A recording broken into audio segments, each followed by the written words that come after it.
بالله من الشيطان الرجيم.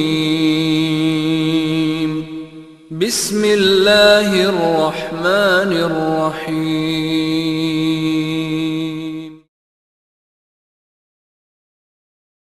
الحمد لله نحمده ونصلي ونسلم على رسوله الكريم وبعد. حضرات محترم برادران اسلام، السلام علیکم ورحمۃ اللہ وبرکاتہ. ناظرین، صحیح بخاری کا یہ خوبصورت درس آپ تک ٹی ٹی وی اردو کے تعاون اور جامعہ انواریہ کے زیر اہتمام آپ تک پہنچایا جا رہا ہے. اس میں ہم نے ابتدا میں صحیح بخاری کے متعلق سے مختصر تعارف بتایا تھا اور امام بخاری کی بالکل مختصر سوانح پیش کی تھی. حدیث کی ضرورت اور اس کی اہمیت پہ بھی مختصراً روشنی ڈالی تھی. اس کے بعد بخاری کی جو پہلی حدیث ہے اس کو ہم نے آپ حضرات کے سامنے پچھلی نشست میں پیش کی تھی. امام بخاری نے اپنی کتاب کی ابتدا وحی کے باب سے فرمائی ہے. کیف کان بدء الوحی سے آپ نے بخاری شریف کی ابتدا فرمائی ہے.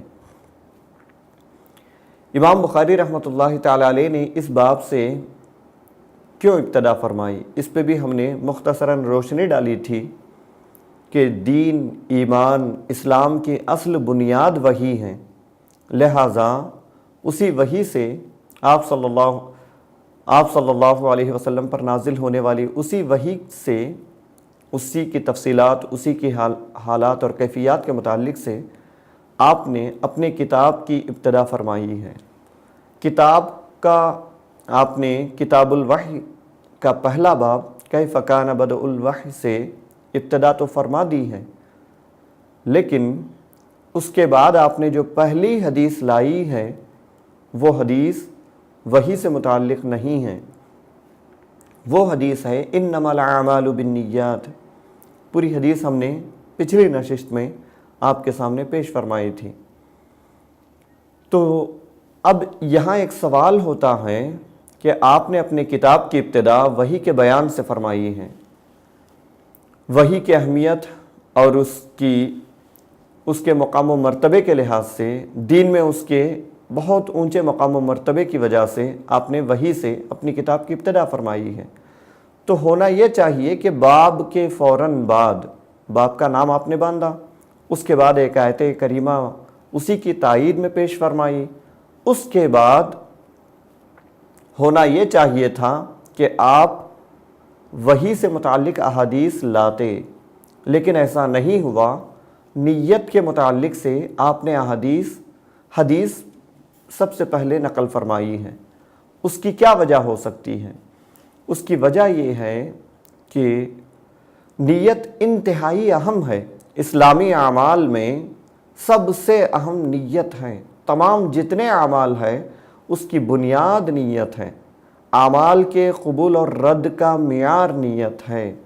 اس کی اہمیت کو دیکھتے ہوئے امام بخاری نے تبرکاً نیت سے اپنی کتاب کی ابتدا فرمائی ہے. ایک ضمنی بات بھی ہم عرض کرتے چلیں. بعض حضرات اعتراض کرتے ہیں کہ امام بخاری نے اپنی اتنی مبارک کتاب، احادیث کے اتنے خوبصورت مجموعے کی ابتدا حمد خدا سے نہیں کی ہے.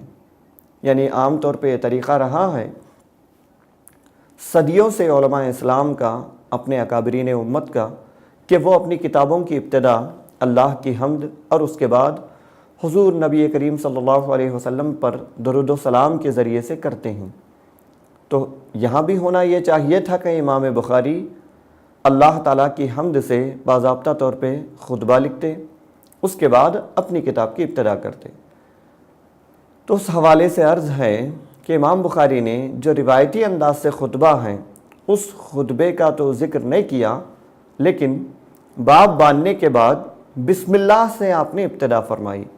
تبرک کے لیے اپنے کلام یا حضور نبی کریم صلی اللہ علیہ وسلم کے کلام کو لانے سے پہلے اللہ تعالیٰ کے کلام سے آپ نے ابتدا فرمائی. خود اللہ تعالیٰ کا کلام تبرک کے لیے کافی ہے اور اس سے پہلے آپ نے بسم اللہ سے ابتدا فرمائی ہے.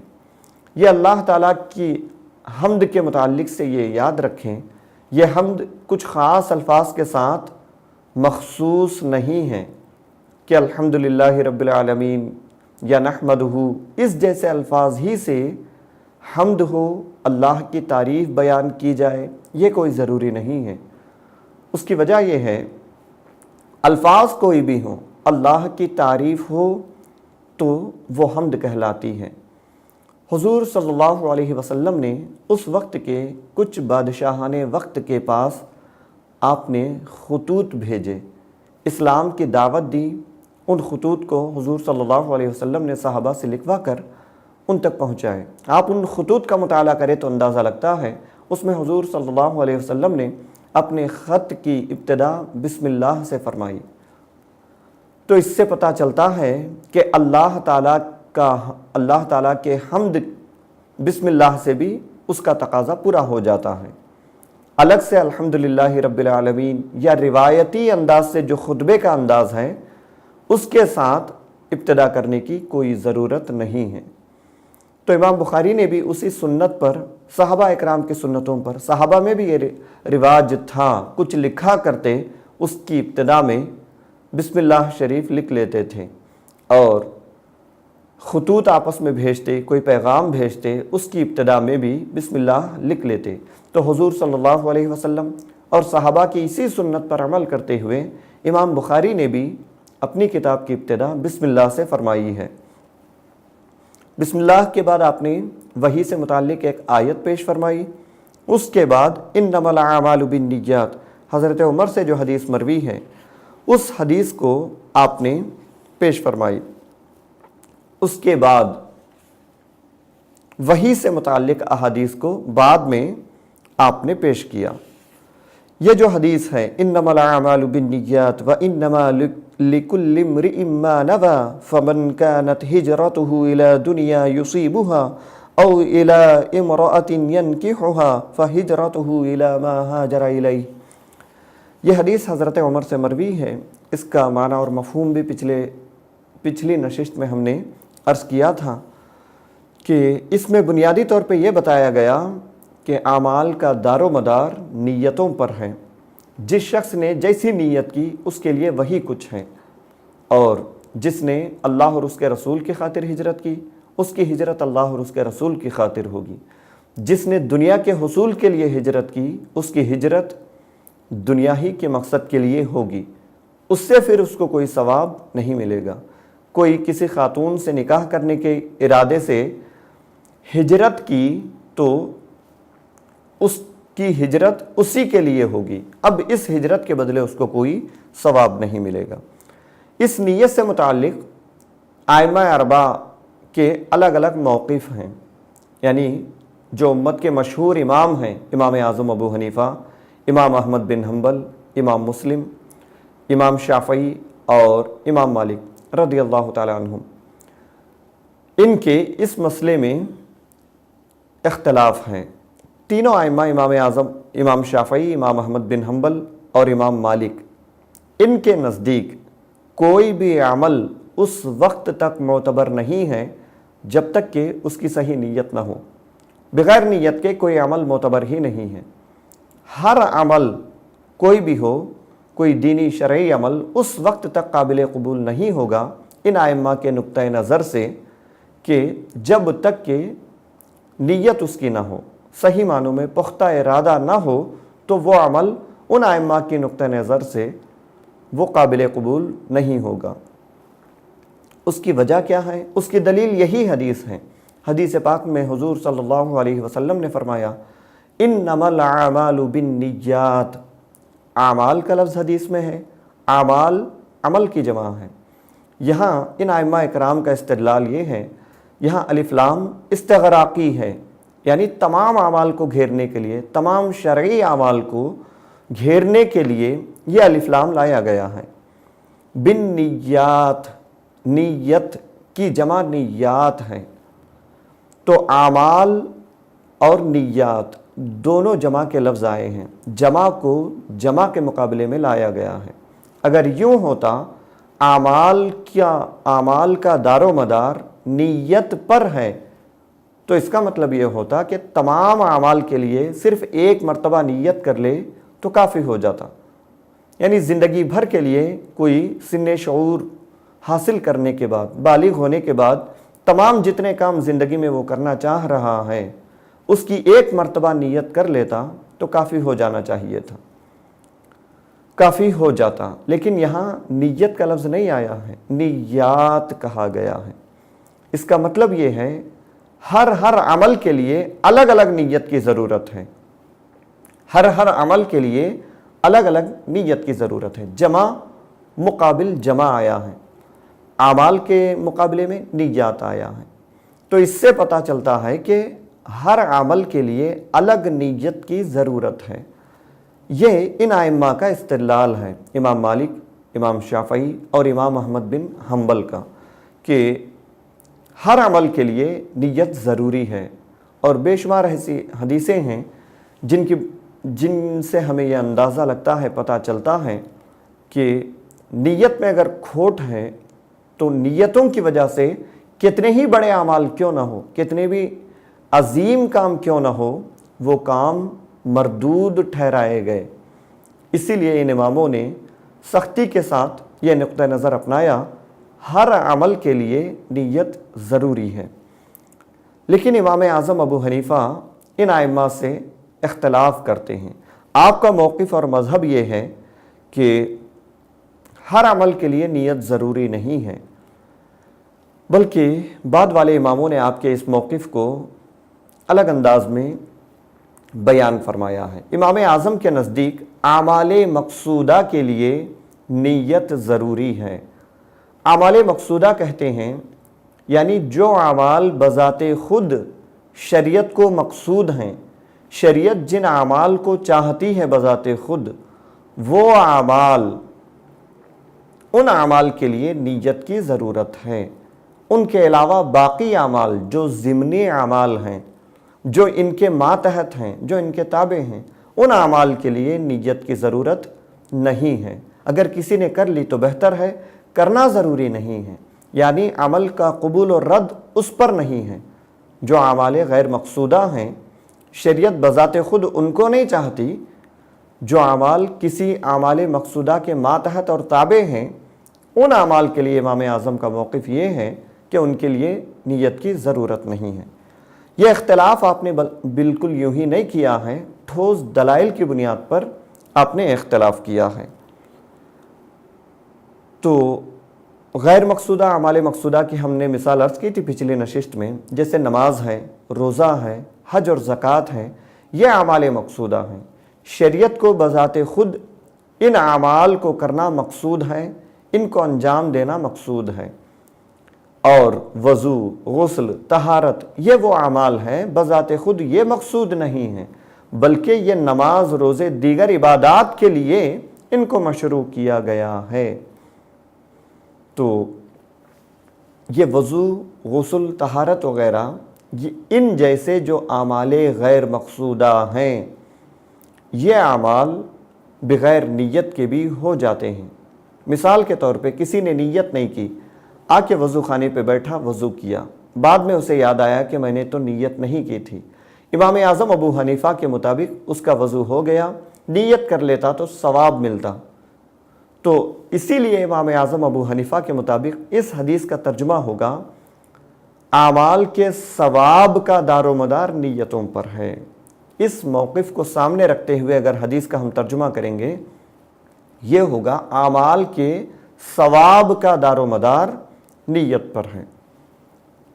اگر نیت کر لیتا تو وضو کرنے کا ثواب ملتا، نیت نہ کیا تو ثواب تو نہیں ملے گا لیکن وضو ہو گیا۔ یہ امام اعظم کا موقف ہے۔ جبکہ تینوں اماموں کے نزدیک بغیر نیت کے کسی نے وضو کیا تو اس کا وضو ہی نہیں ہوا۔ یوں ہی غسل کے متعلق سے بھی اگر کسی نے بغیر نیت کے غسل کیا تو اس کا غسل بالکل ہو جائے گا۔ یہاں ضمناً یہ بات بھی سنتے چلیں کہ ہمارے یہاں غسل کے لیے لوگ یہ سمجھتے ہیں، تفصیلی طور پہ انشاءاللہ تعالی ہم طہارت کے بیان میں اس کی وضاحت کریں گے۔ ضمناً ایک بات عرض کرتے ہوئے چلیں کہ غسل کے لیے نیت ضروری ہے۔ لوگ باتھ روم میں واش روم میں جا کر کے دعائیں پڑھتے ہیں، طویل نیتیں کرتے ہیں، اس کو بعض لوگ تو برتن میں پھونک کر کے اس کے بعد اس پانی سے غسل کرتے ہیں، سمجھتے ہیں کہ عام نہانے اور غسل میں کافی فرق ہے۔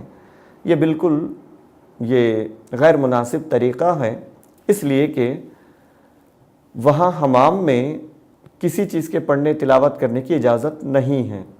تو نیت اگر کرنا بھی ہے، نیت یہ دل کے ارادے کا نام ہے، اس کے لیے الفاظ ہونا یا زبان سے اس کا اقرار کرنا کوئی ضروری نہیں ہے۔ تو امام مالک، امام شافعی، امام احمد بن حنبل کے نزدیک اگر کسی نے بغیر نیت کے غسل کیا، کسی نے بغیر نیت کے وضو کیا، تو اس کا وضو اور غسل نہیں ہوا، اس کو دوبارہ وضو کرنا ہوگا، دوبارہ غسل کرنا ہوگا۔ جبکہ امام اعظم ابو حنیفہ کے مطابق یہ بالکل جائز اور درست ہے۔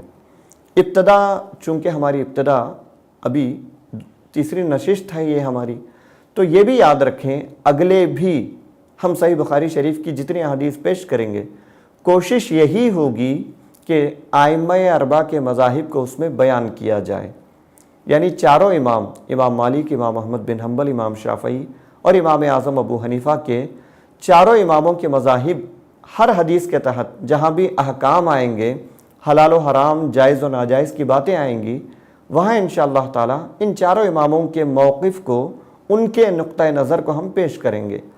تو اس سے کہیں یہ شبہ نہ کریں لوگ کہ دین میں کتنا اختلاف ہے، ایسی بات نہیں ہے۔ یہ بنیادی تمہید ہمیشہ کے لیے یاد رکھنا چاہیے، لوگ اس میں بڑے بدظن ہوتے ہیں۔ کیا وجہ ہے اللہ تعالیٰ نے ان اختلاف کی وجہ کیا ہے؟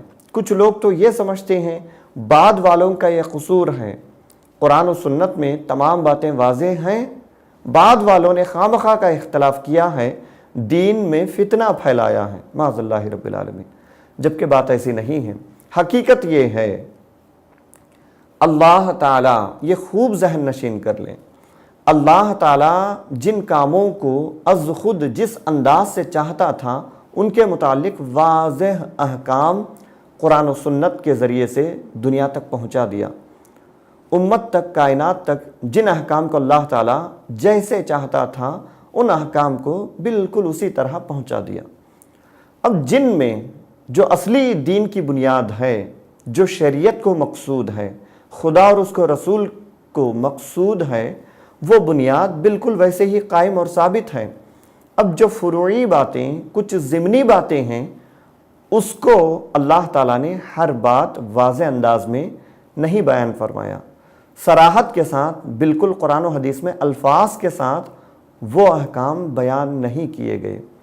اس کی کئی حکمتیں ہیں۔ اس کی سب سے بڑی حکمت یہ ہے کہ یہ جو شریعت محمدی ہے، یہ کسی خاص جگہ یا کسی خاص قوم یا کسی خاص وقت کے لیے نہیں ہے، بلکہ یہ شریعت، یہ دین زمان و مکان کے حدود سے ماورا ہے، ساری کائنات کے لیے یہ شریعت ہے، ساری انسانیت کے لیے یہ شریعت ہے، ہر قوم، ہر رنگ و نسل، ہر قبیلے، ہر تہذیب کے ماننے والے کے لیے یہ شریعت ہے۔ اگر ہر بات کو قید کر دیا جاتا، صاف صریح احکام کے ذریعے سے ہر بات کو اگر واضح انداز میں بیان کر کے قید کر دیا جاتا، تو اس سے سب سے بڑی دشواری یہ ہوتی، اب اس میں کوئی لچک نہ ہوتی، اس میں پھر کوئی گنجائش نہ ہوتی، اس میں کوئی حذف و اضافے کا اختیار نہ ہوتا۔ تو اسی لیے اللہ تعالیٰ کی یہ مشیت، یہ حکمت رہی کہ بنیادی چیزوں کو اللہ تعالیٰ نے واضح انداز سے بیان فرما دیا، خود کلام الہی کے ذریعے یا نبی کریم صلی اللہ علیہ وسلم کے زبانی یا آپ کے افعال کے ذریعے سے امت تک وہ احکام، جو احکام بعینہ جیسے ویسے مقصود تھا، ویسے ہی اللہ تعالیٰ نے ان احکام کو پہنچا دیا۔ جو ضمنی باتیں ہیں، اصول کے بعد فروعی باتیں ہیں، ان فروعی باتیں، ان فروعی مسائل میں امت کے لیے بنیادیں فراہم کر دی گئی، ان بنیادوں پہ قائم رہ کے قرآن و حدیث کو سامنے رکھتے ہوئے فروعی مسائل میں وہ اجتہاد کر سکتے ہیں، وہ اپنے دلائل کے پیش نظر اپنے نقطہ نظر کو بیان کر سکتے ہیں۔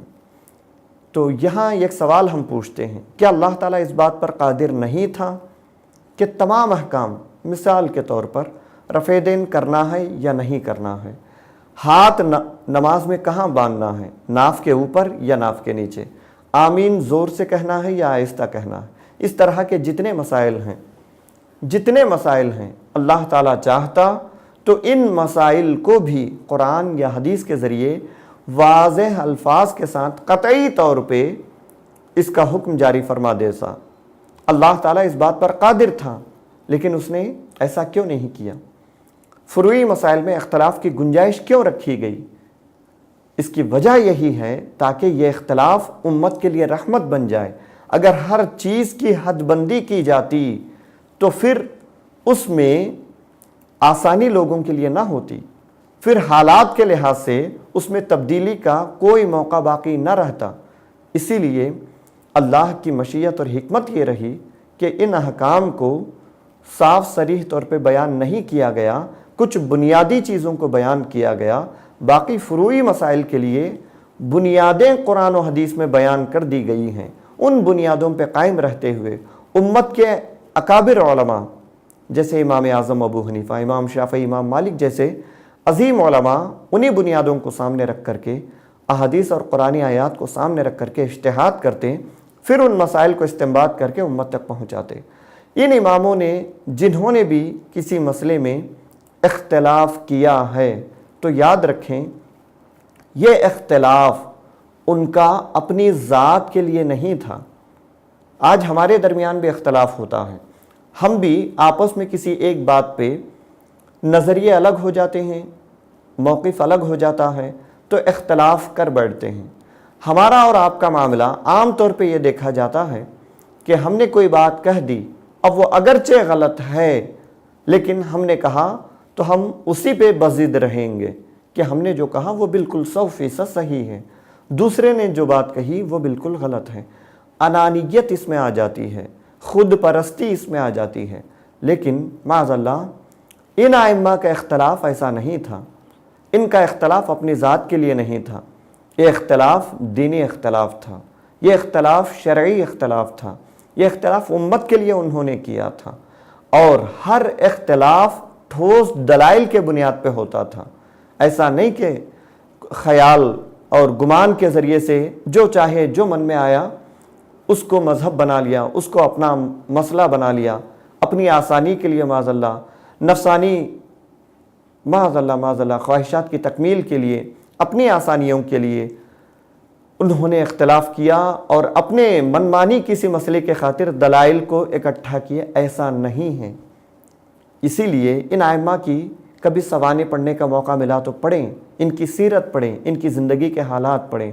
یہ جو 4 امام ہیں، ان کے علاوہ اور بھی مجتہدین تھے، سفیان ثوری تھے، ابو اللیث سمرقندی تھے، اور بے شمار ایسے ائمہ گزرے ہیں جو بالکل اجتہاد کے درجے پر فائز تھے، لیکن اللہ کا کرنا کچھ ایسا ہوا کہ ان کے مسائل آج ہم تک محفوظ نہ رہ سکے۔ جن کے محفوظ ہیں وہ یہی 4 امام ہیں۔ ان 4 اماموں سے کسی ایک امام کی بھی کوئی اگر چاہے کہ پیروی کرے تو ان اماموں کے ذریعے ایک انسان کے پیدائش سے لے کر وفات تک، ماں کی گود سے لے کر لحد تک، مہد سے لے کے لحد تک، تمام مسائل ان ائمہ کی بالکل محفوظ ہیں، لکھے ہوئے ہیں۔ باتیں چل رہی تھی کہ ان اماموں نے جو بھی اختلاف کیا وہ خواہشات کی بنیاد پر نہیں کیا، بلکہ دینی دلائل کی بنیاد پہ، شرعی دلائل کی بنیاد پر کیا ہے۔ آپ ان ائمہ اکرام کی سوانح کا مطالعہ کریں تو پتہ چلے گا یہ امام وہ ہیں ساری امت کا ان کے تقوی پرہیزگاری، ان کی دینداری پر اجماع ہے، یعنی بالکل ٹھوس اتفاق ہے، ساری امت گواہی دیتی ہے کہ یہ اپنے دور کے سب سے بڑے متقی تھے، انتہائی عظیم متقی تھے، پرہیزگار تھے، ان کی تقوی کی مثالیں دی جاتی تھیں۔ ایسے بڑے متقی جنہوں نے اپنے نفس کو کچل دیا، جنہوں نے اپنی خواہشات کو دفن کر دیا، دینی معاملات میں کم سے کم اپنے خواہشات کو دور دور تک بھی دخل نہیں دیتے تھے، ایسے اماموں نے دین کے خاطر، امت کے خاطر، دین کی خدمت کے خاطر دلائل پہ قائم رہتے ہوئے اختلاف کیا ہے۔ اتنی تفصیل سے بیان کرنے کا مقصد یہی ہے کہ یہ بہت شور مچایا جاتا ہے کہ یہ اختلاف کر کے امت میں فتنہ پھیلایا گیا ہے، اور لوگ یہ بدگمان ہو جاتے ہیں، ان کے لیے یہ آسانی نظر آئی تو انہوں نے اس مسئلے کو اپنا موقف بنا لیا، ان کے لیے یہ آسانی نظر آئی تو انہوں نے اس مسئلے کو اپنا موقف بنا لیا۔ ایسا نہیں ہے، بلکہ جس امام نے بھی، آج بھی ساری کتابیں موجود ہیں، چاروں مذاہب کی کتابیں موجود ہیں، فرصت ملے تو کوئی دیکھیں کہ ہر مسئلہ کسی ٹھوس دلیل کی بنیاد پر ہے، اور ان اماموں نے کبھی معاذ اللہ یہ دعویٰ نہیں کیا کہ یہ کوئی معصوم ہے، ان سے کوئی غلطی نہیں ہو سکتی، بلکہ انہوں نے ہر وقت یہ اعتراف کیا ہے کہ ممکن ہے کہ ہمارے ان مسائل کے اجتہاد میں، قرآن و سنت کو سامنے رکھ کر ان مسائل کو سمجھنے میں کوئی غلطی واقع ہوئی ہو تو ہر لمحہ اس پر نظر ثانی کرتے تھے۔ اس کی ایک دو مثالیں ہم عرض کرتے ہیں۔ امام اعظم ابو حنیفہ کی مجلس لگا کرتی تھی، اپنے دور کے بڑے بڑے ائمہ علماء آ کر کے اس مجلس میں تشریف فرما ہوتے۔ امام اعظم قرآن و حدیث کے ذریعے سے کوئی مسئلہ استنباط کرتے، کوئی مسئلہ بیان کرتے تو وہ علماء سنتے، ان کے لیے عام اجازت تھی کہ وہ اس پر کوئی تنقید کریں، کرٹیسائز کریں، ان کے لیے اجازت تھی۔ جس کو سمجھ میں آتا وہ اس مسئلے پر تنقید کرتے کہ امام یا شیخ، ہونا تو یہ چاہیے کہ یہ مسئلہ ایسا ہوتا، آپ نے اس کو ایسا بیان کیا ہے، تو پھر امام اس پہ دلیلیں دیتے، وہ اپنے موقف کی تائید میں دلیلیں دیتے۔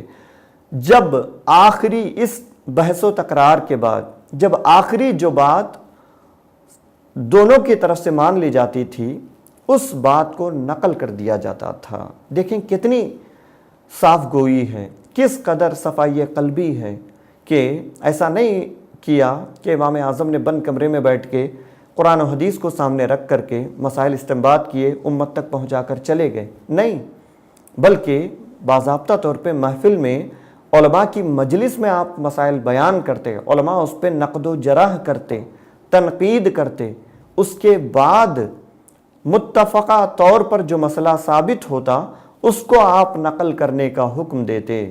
آپ کے شاگرد امام محمد، امام ابو یوسف، عبداللہ ابن مبارک اور امام ظفر جیسے جلیل القدر آپ کے شاگردوں نے آپ کے ان مسائل کو جمع کیا، دنیا تک پہنچایا۔ تو یہ رویہ ہوتا تھا، ہر ایک میں شرعی دلیل پیش نظر ہوتی تھی، کوئی ان کا اپنا نفسانی مسئلہ نہیں ہوتا تھا معاذ اللہ۔ یوں ہی امام شافعی کے متعلق سے دیکھ لیں کہ امام شافعی جب تک آپ مصر نہیں آئے تھے تو اس وقت تک آپ کے مذہب کے مسائل الگ تھے۔ جب آپ نے مصر کا رخ کیا، آپ کی آخری آرام گاہ مصر رہی ہے۔ تو امام شافعی جب مصر پہنچے تو مصر پہنچنے کے بعد وہاں کے حالات، وہاں کے تقاضوں کو دیکھ کر اور کئی ایسے مسائل پہ آپ نے دوبارہ جب غور کیا تو پہلے والے دلائل آپ کو کمزور نظر آنے لگے، تو دوبارہ آپ نے نظر ثانی کر کے اپنے مذہب کی اچھے خاصی دوبارہ آپ نے نظر ثانی کر کے اس کا دوبارہ آپ نے تدوین کی ہے، کئی مسائل کو دوبارہ بیان کیا ہے۔ فقہ شافعی کا جب آپ مطالعہ کرتے ہیں تو یہ مسئلہ ملتا ہے، ایک ہی مسئلے کے متعلق سے امام کا ایک قول جائز کا ہوتا ہے، دوسرے میں ناجائز کا ہوتا ہے۔ ایک ہی مسئلے کے متعلق سے کسی کے بارے میں مکروہ آپ نے کہا ہے، بعد میں کہا ہے کہ وہ مباح ہے۔ اس طرح اختلاف پایا جاتا ہے۔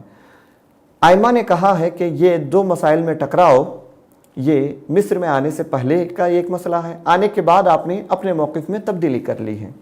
تو اس سے پتہ چلتا ہے وہ ہمہ وقت اپنے ان مسائل میں غور و فکر کرتے تھے، دلائل پہ غور و فکر کرتے، تقاضوں پہ غور و فکر کرتے تھے۔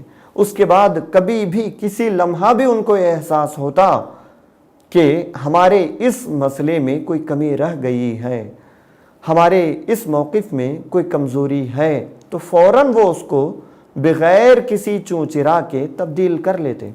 اگر کوئی آ کر کے مثال کے طور پہ کسی امام نے کسی مسئلے کو اپنے دلیل کے نقطہ نظر سے یہ قرار دیا، لیکن بعد میں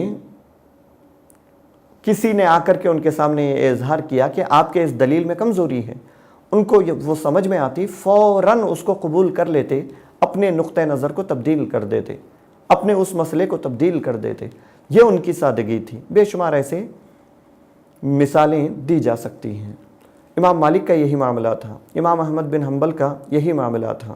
لوگوں نے امام اعظم سے بھی اختلاف کیا ہے علمی معاملات میں، دینی مسائل میں، تو امام اعظم نے بغیر کسی تردد کے کہا کہ اگر کوئی ایسا مسئلہ ہو کہ میرا استنباط کیا ہوا مسئلہ قرآن و سنت کے مقابل ٹھہرے، معاذ اللہ، نیت تو نہیں ہوتی ہے لیکن خدا نہ خواستہ کسی حدیث کے مقابل ٹھہرے، تو آپ نے اعلان کیا تو اس حدیث کو لیا جائے، میرے اس مسئلے کو چھوڑ دیا جائے۔ آپ کا یہ قول اذا صح الحدیث فہو مذہبی مشہور و معروف ہے، اس کا معنی یہی ہے میرا کوئی مسئلہ، اس دور میں حدیثیں جمع نہیں کی گئی تھیں، کوئی مسئلہ میرا ایسا ہو کہ بعد میں کوئی حدیث میرے مسئلے کے مقابل آئے تو آپ اس صحیح حدیث کو لے لیں اور میرے مسئلے کو چھوڑ دیں۔ یہ امام کا اعلان تھا۔ امام اعظم ابو حنیفہ کا ایک موقف یہ تھا کہ ایمان میں اعمال داخل نہیں ہے، یعنی اعمال کی بنیاد پر کسی کو کافر اور مومن نہیں قرار دیا جا سکتا، ایمان کی حقیقت میں اعمال داخل نہیں ہیں۔ ایک علمی مسئلہ ہے، ہم ایمان کے متعلق سے بحث میں تفصیل سے اس پر گفتگو کریں گے انشاءاللہ۔ عثمان البتی اس دور کے انتہائی مشہور و معروف عالم تھے، ان کو اس پر اعتراض تھا، انہوں نے باضابطہ کتابت کے ذریعے سے اس متعلق سے بحث کی، خطوط کا سلسلہ آپس میں چلا۔ آپ ان خطوط کو ہم نے مطالعہ کیا ہے الحمدللہ، ان خطوط کا مطالعہ کریں تو واضح ہوتا ہے کہ کتنی شرح صدری کے ساتھ امام نے مسائل کو کھول کھول کے بیان کیا ہے۔ ایک لمحے کے لیے ماتھے پہ شکن نہیں ہے کہ میرے اتنے بڑے موقف پہ انہوں نے اعتراض کیا ہے، میں وقت کا امام ہوں، اتنا بڑا عالم ہوں، میرے اس موقف پہ انہوں نے اعتراض کیا نہیں۔ بالکل شرح صدری کے ساتھ، بالکل واضح انداز سے آپ نے کشادہ قلبی کے ذریعے سے اس اختلاف کا سامنا بھی کیا، دلائل کے ذریعے سے اپنے موقف کا اظہار بھی کیا ہے۔ تو تمام ائمہ کا یہی انداز رہا ہے، اور ان ائمہ میں بھی آپ دیکھ لیں معاذ اللہ کوئی آپس میں دشمن نہیں تھے، یہ معاذ اللہ کہ امام اعظم کا امام شافعی سے کوئی ٹکراؤ تھا تو انہوں نے الگ مذہب بنا لیا، امام مالک اور امام احمد بن حنبل میں کوئی جھگڑا تھا معاذ اللہ تو انہوں نے الگ الگ مذاہب بنا لیا، ایسا نہیں۔ آپس میں چاروں اماموں کا ایک دوسرے سے تعلق رہا ہے۔ امام اعظم ابو حنیفہ کے شاگرد امام محمد رہے ہیں، آپ کے شاگرد امام شافعی، یعنی ایک واسطے سے امام شافعی امام اعظم کے شاگرد ہیں، اور امام شافعی امام مالک کے براہ راست شاگرد ہیں۔ امام مالک استاذ ہوئے، امام شافعی شاگرد ہوئے۔ یوں ہی امام شافعی کے شاگرد امام احمد بن حنبل ہیں، تو چاروں اماموں میں آپس میں رابطہ تھا، تعلق تھا۔ ایسا نہیں کہ معاذ اللہ آپس میں کوئی ان کا ذاتی جھگڑا تھا تو انہوں نے الگ الگ مذاہب بنا لیے، ایسا نہیں۔ ہر ایک دوسرے کا احترام کرتے تھے۔ بالکل امام شافعی کی سیرت میں آپ کی سوانے میں یہ بات ذکر کی گئی ہے، طبقات شافعیہ وغیرہ میں یہ روایت منقول ہیں کہ امام شافعی امام اعظم کا بے حد احترام کرتے تھے۔ آپ کا یہ قول بڑا مشہور ہے کہ الفقہاء عیال ابی حنیفہ، کہ جتنے علم فقہ کے ماہر ہوں گے، جو علماء ہیں، قیامت تک کے لیے تمام علماء امام اعظم ابو حنیفہ کے خوشاچی ہیں، اصل امام وہی ہیں، بعد کے جو بھی آئیں گے وہ انہی سے استفادہ کرنے والے ہیں۔ اور آپ کے متعلق سے یہ بھی روایت آئی ہے، امام شافعی جب بھی امام اعظم ابو حنیفہ کی بارگاہ میں حاضر ہوتے، آپ کے مزار مبارک پر جاتے تو آپ اپنے موقف کے مطابق رفع دین نہیں کرتے، ادباً وہاں رفع دین ترک کر کے امام اعظم کے مطابق نماز پڑھتے تھے۔ تو یہ ادب و احترام آپس میں ائمہ کا تھا۔ امام شافعی امام مالک کا بے حد احترام کرتے تھے۔ امام نووی نے ذکر کیا کہ طالب علمی کے دور میں امام شافعی امام مالک کے آگے بولنے سے جھجکتے تھے، آپ کے آواز میں باضابطہ طور پہ یہ محسوس ہوتا تھا کہ آپ کانپ رہے ہیں، اتنا روب و دبدبہ امام مالک کا تھا۔ امام احمد بن حنبل امام شافعی کے زندگی بھر مداح تھے، زندگی بھر آپ کی تعریف و توصیف کیا کرتے تھے۔ ہر دن نماز تہجد میں شب بیداری کرتے آپ، نماز تہجد میں آخری لمحات میں جو دعا کی خاص قبولیت کے لمحات ہوتے ہیں، امام شافعی کے متعلق سے آپ دعا کیا کرتے تھے۔ آپ کی صاحبزادی خدمت کے لیے آیا کرتی تو روزانہ سنتی کہ امام شافعی کا نام لے کے، محمد بن ادریس الشافعی کا نام لے کر کے آپ دعا فرمایا کرتے تھے۔ تو صاحبزادی نے پوچھا ابا حضور یہ کون ہستی ہے آپ روزانہ ان کے بارے میں دعا کرتے ہیں؟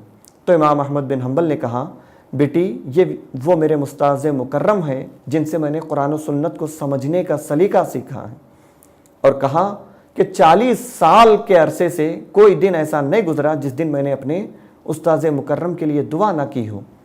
یہ ان ائمہ کا آپس میں ادب و احترام تھا۔ تو پھر اس ادب و احترام کے باوجود بھی یہ اختلاف کیوں کر آیا؟ تو اس اختلاف کی بنیاد یہی ہے کہ ان کا اپنا ذاتی مسئلہ نہیں، دین کی بنیاد پر، دلائل کی بنیاد پر انہوں نے آپس میں اختلاف کیا۔ تو اس بات کو یاد رکھیں، آگے جہاں بھی ہم احادیث آئیں گی وہاں پر ائمہ کا اختلاف ذکر کریں گے۔ اس کا مطلب یہ نہیں ہے کہ معاذ اللہ ان کا کوئی اپنا ذاتی مسئلہ یا انہوں نے امت میں فتنہ کے لیے اختلاف کیا، نہیں، ہرگز نہیں معاذ اللہ۔ یہ اختلاف دلائل کی بنیاد پر تھا۔ ان اختلاف کے ثمرات آج دیکھنے میں مل رہے ہیں۔ بے شمار ایسے مسائل فقہ حنفی میں وہ اگر دشوار معلوم ہوتی ہیں، آج کے لحاظ سے قابل عمل نہیں ہے، تو ہم فقہ شافعی یا فقہ مالکی یا فقہ احمد بن حنبل سے استفادہ کرتے ہیں۔ فقہ شافعی میں کوئی ایسا مسئلہ دشوار ہوتا ہے تو وہ ائمہ فقہ حنفی سے استفادہ کرتے ہیں۔ بے شمار ایسی مثالیں ہیں، کہیں موقع ملے تو انشاءاللہ تعالی ہم تفصیل سے اس پر گفتگو کریں گے۔ اس ساری بات کا خلاصہ یہ ہے، خلاصہ کلام یہ ہے کہ یہ اختلاف امت کے لیے رحمت ہے، زحمت نہیں ہے، اور ہر اختلاف کی بنیاد قرآن و سنت ہے۔ کسی کا اپنا منمانی خواب و خیال نہیں ہے، اپنے دل اور دماغ کا کوئی اختراع نہیں ہے معاذ اللہ کہ اپنے منمانی سے انہوں نے کوئی مسئلہ بیان کر دیا ہو۔ اس کو یاد رکھیں۔ نیت کے متعلق سے بھی ائمہ اکرام نے اختلاف کیا ہے۔ امام شافعی، امام مالک، امام احمد بن حنبل کا یہ موقف ہے کہ ہر عمل کے لیے، چاہے وہ عمل مقصود ہو یا عمل غیر مقصود ہو، ہر عمل کے لیے نیت کی ضرورت ہے، جبکہ امام اعظم ابو حنیفہ نے اختلاف کیا۔ آپ کا موقف یہ ہے کہ اعمال غیر مقصودہ میں نیت کی ضرورت نہیں ہے، وہ عمل ہو جائے گا۔ اختلاف کا ثمرہ یوں ظاہر ہوتا ہے، فقہا نے یہ بیان کیا ہے کہ ایک شخص مثال کے طور پہ کسی ندی تالاب کے کنارے سے گزر رہا تھا، پیر پھسل کر وہ پانی میں گر گیا۔ اس کے لیے غسل کرنا ضروری تھا، وہ حالت جنابت میں تھا، وہ ایک کنارے سے چل رہا تھا، پیر پھسل کر پانی میں گر پڑا،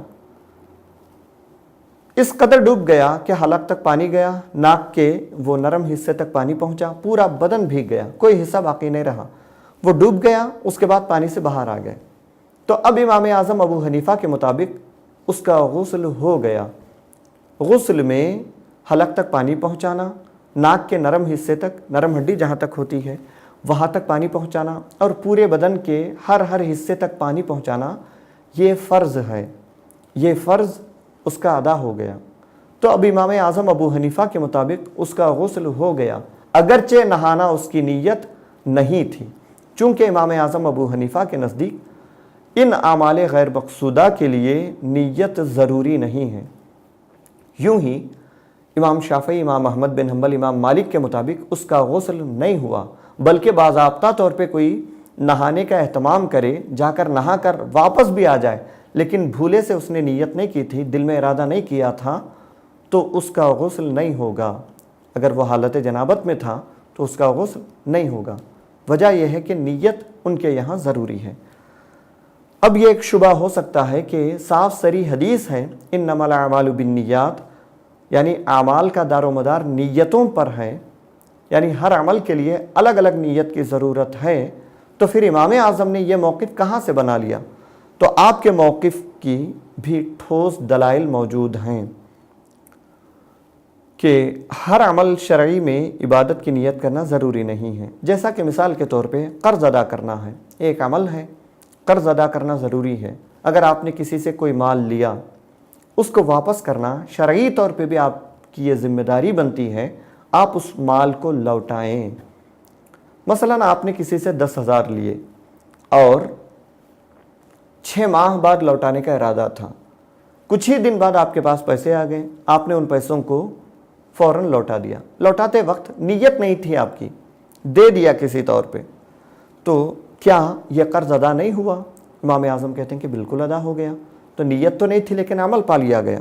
یوں ہی امانتوں کا واپس کرنا، کسی کی امانت آپ کے پاس رکھی ہوئی ہے، پھر لوٹا رہے ہیں، لوٹانے کی نیت نہیں لیکن آپ نے کسی طرح سے دے دیا تو وہ عمل ہو گیا۔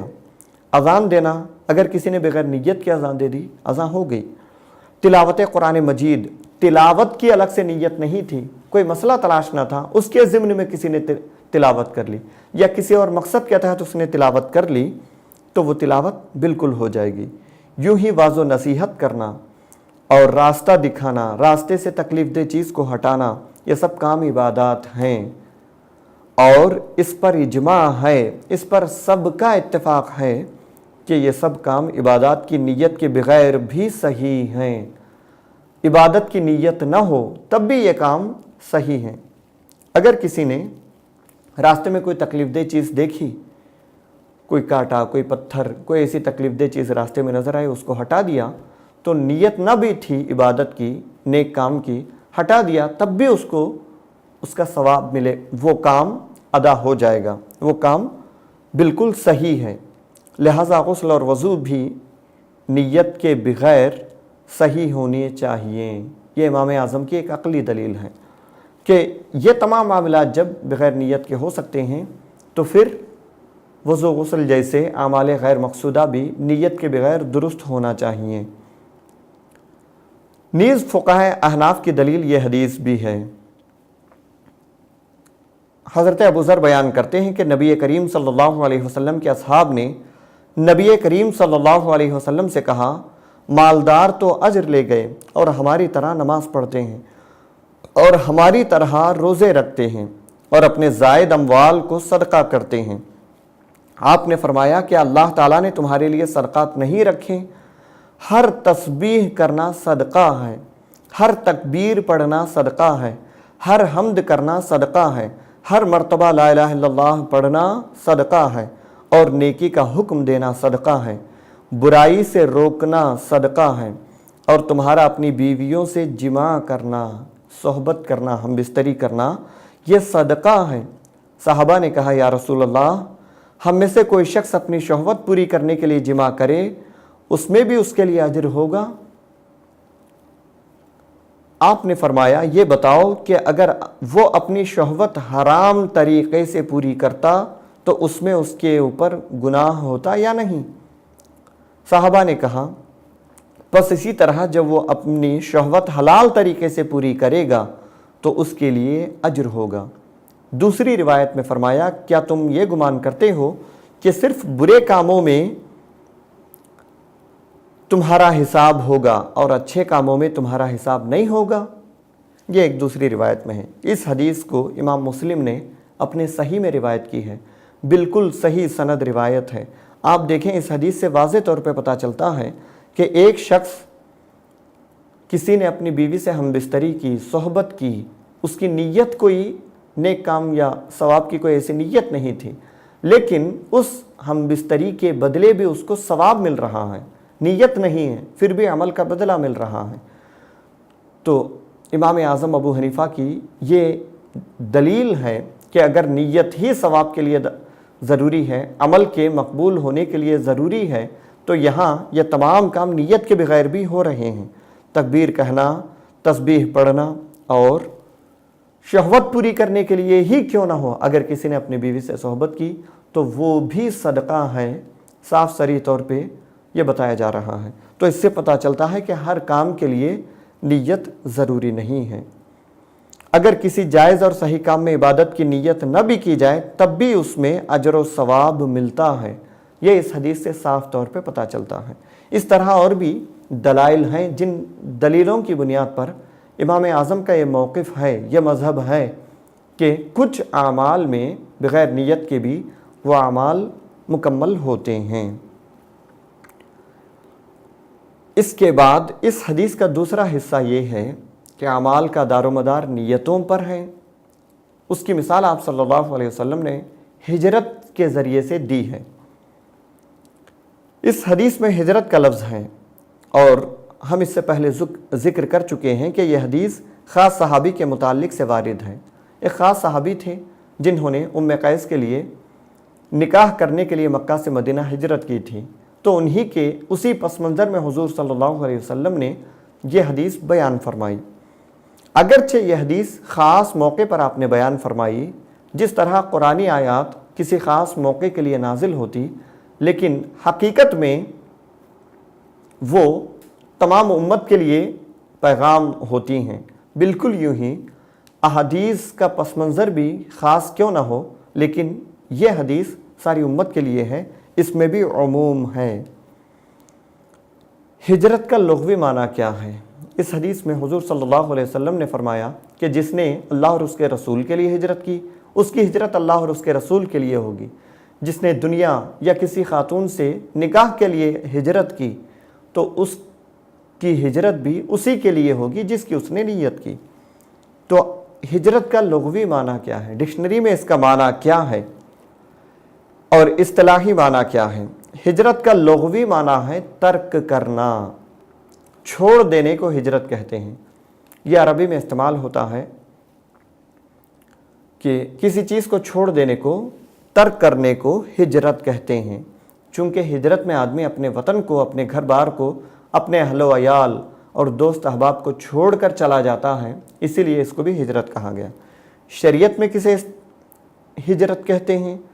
کافروں کے علاقے کو ترک کر کے مسلمانوں کے علاقے میں جانا، یا دارالخوف کو ترک کر کے دارالاسلام کی طرف جانا، اور لغوی اور اصطلاحی معنی کے اعتبار سے ہجرت کی حسب ذیل صورتیں اور اقسام ہیں۔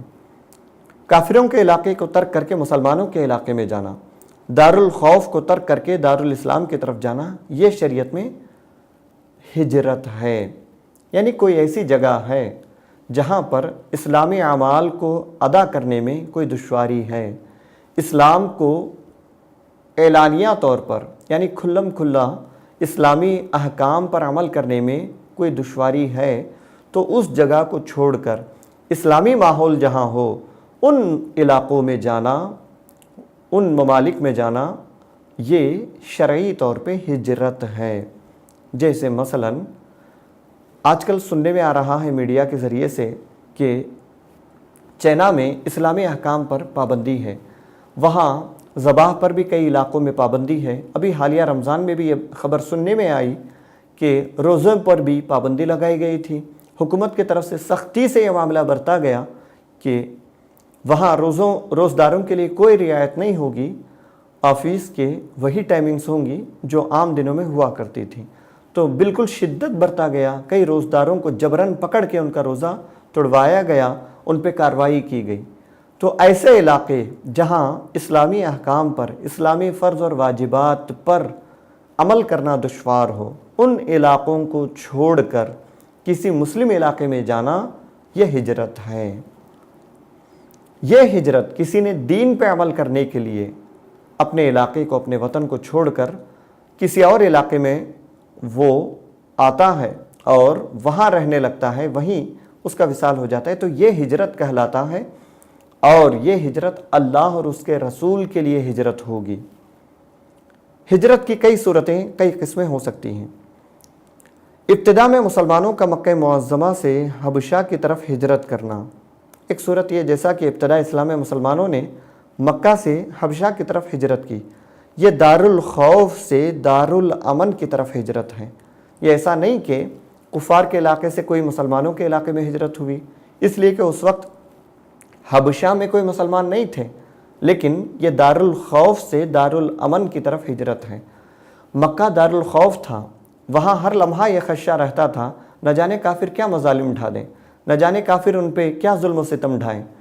تو اس خوف کی جگہ سے امن کی جگہ انہوں نے ہجرت کی ہے۔ یا جیسے اب مسلمان کسی تکلیف کی جگہ سے کسی سکون کے علاقے کی طرف ہجرت کر جائیں تو یہ دارالخوف سے دارالامن کی طرف ہجرت ہوگی۔ مسلمانوں کا مکہ سے مدینہ منورہ کی طرف ہجرت کرنا، یہ دوسری قسم ہے ہجرت کی۔ مسلمانوں کا مکہ سے مدینہ منورہ کی طرف ہجرت کرنا، یا بعد میں اسلام لانے والوں کا مکہ سے مدینہ کی طرف ہجرت کرنا، یہ ہجرت ایک دوسری قسم کی ہجرت ہے۔ یہ کفار کے علاقے سے مسلمانوں کے علاقے میں ہجرت کرنا ہے۔ جو شخص تیسری قسم ہے ہجرت کی، جو شخص کافروں کے ملک میں رہتا ہو اور وہاں شاعر اسلام اظہار دین پر قادر نہ ہو تو اس پر دارالاسلام کی طرف ہجرت کرنا واجب ہے۔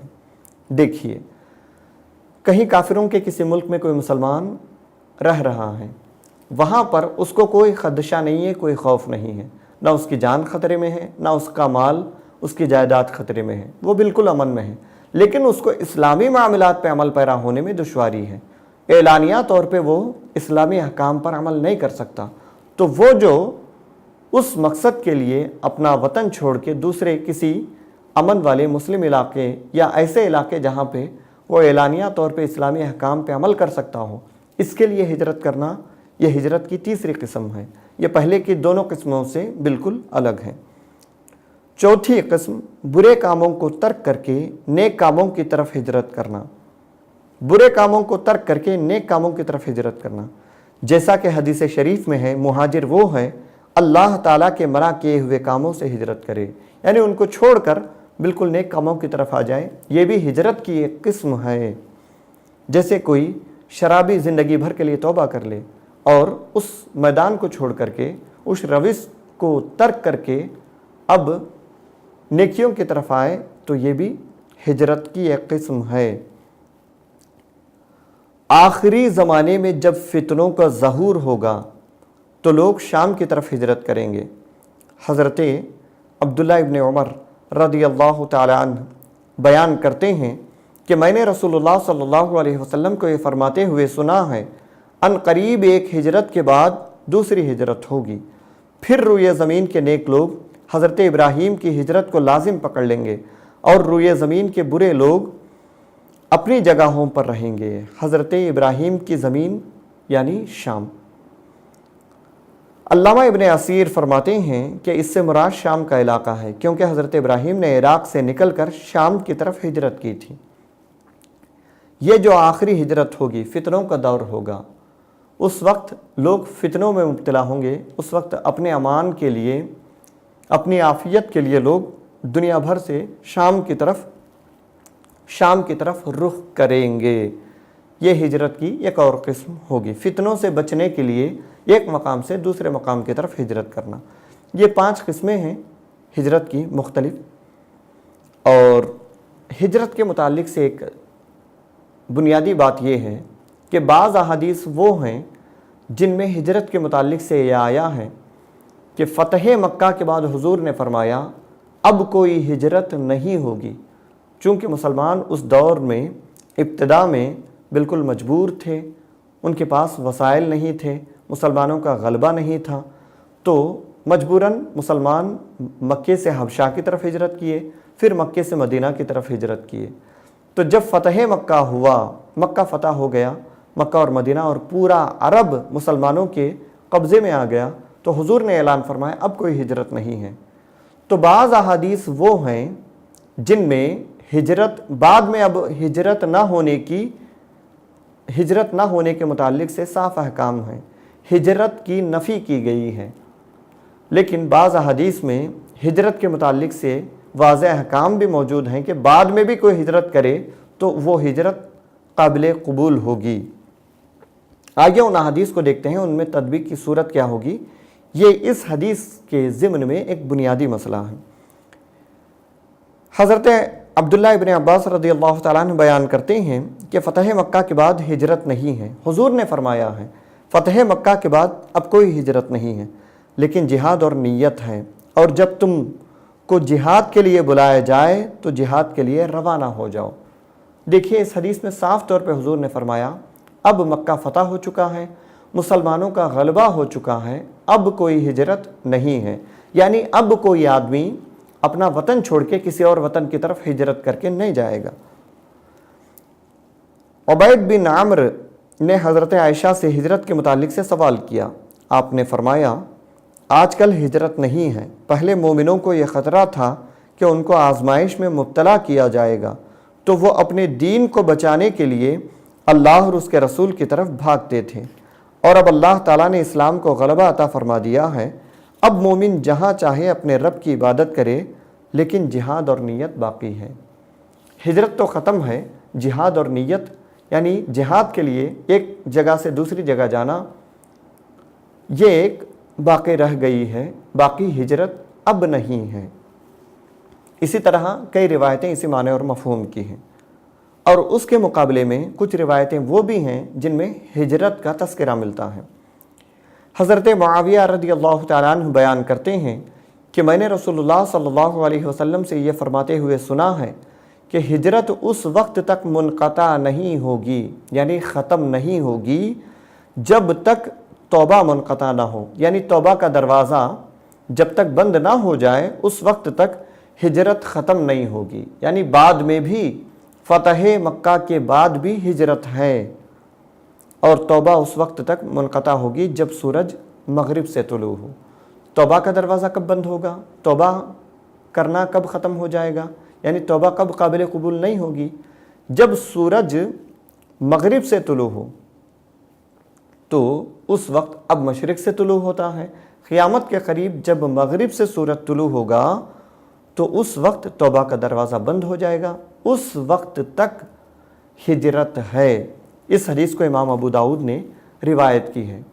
پہلے کی دو حدیثیں جو ہم نے بیان کی، اس میں سے دونوں حدیثیں جو ہجرت کی نفی میں ہیں، دونوں کو امام بخاری نے روایت کی ہے۔ تو دونوں حدیثیں سند کے ساتھ ثابت ہیں۔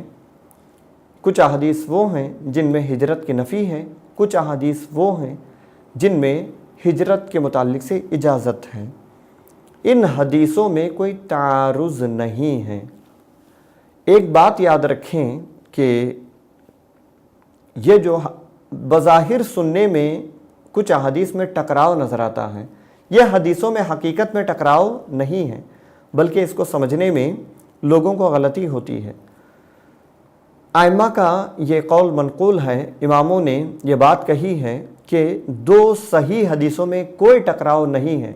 اس پہ بڑے علماء کا، ہمارے اکابرین کا باضابطہ طور پہ کام ہے، ان کی مکمل تصنیفات اس باب میں ہے کہ دو صحیح حدیثوں میں سند کے ساتھ جو حدیثیں ثابت ہیں ان میں کبھی کوئی آپس میں ٹکراؤ نہیں ہے، نہ کوئی قرآن و سنت میں ٹکراؤ ہے، نہ آپس کی دو حدیثوں میں کوئی ٹکراؤ ہے۔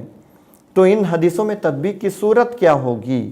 وہ یہ کہ ابتدائے اسلام میں ہجرت فرض تھی، ابتدائے اسلام میں ہجرت فرض تھی۔ اپنی جان کو بچانے کے لیے، اسلام پہ عمل پیرا ہونے کے لیے ہجرت کرنا فرض تھا، اور فتح مکہ کے بعد ہجرت کی فرضیت منسوخ ہو گئی، یعنی بعد میں یہ فرضیت کا حکم ختم ہو گیا۔ اب ہجرت مستحب ہے، فرض نہیں ہے، لہٰذا جو ہجرت منقطع ہو چکی ہے وہ فرض ہے، جو ہجرت قیامت تک باقی رہے گی وہ مستحب ہے۔ دو طرح کی دونوں حدیثوں میں کوئی ٹکراؤ نہیں ہے۔ جن احادیث میں ہجرت کے نہ ہونے کا بیان ہے، اس کا مطلب یہ ہے کہ اب ہجرت کرنا فرض نہیں ہے، اور جن حدیثوں میں ہجرت کے ہونے کا بیان ہے اس کا مطلب یہ ہے کہ فرض نہیں بلکہ مستحب ابھی بھی باقی ہے، مستحب حکم ابھی بھی باقی ہے۔ یہاں تک نیت کے متعلق سے، ہجرت کے متعلق سے بیان مکمل ہو چکا ہے، اور ہم اپنی اگلی نشست میں انشاءاللہ تعالی امام بخاری کی وحی کے تحت لانے والی دیگر احادیث کو پیش کریں گے، ان کی وضاحت ہوگی انشاءاللہ تعالی عز و جل۔ اس وقت تک کے لیے ہمیں اجازت دیں۔ اللہ تعالی ہمیں کہنے سننے سے زیادہ عمل کرنے کی توفیق عطا فرمائے۔ وآخر دعوانا ان الحمد للہ رب العالمین۔ السلام علیکم ورحمۃ اللہ وبرکاتہ۔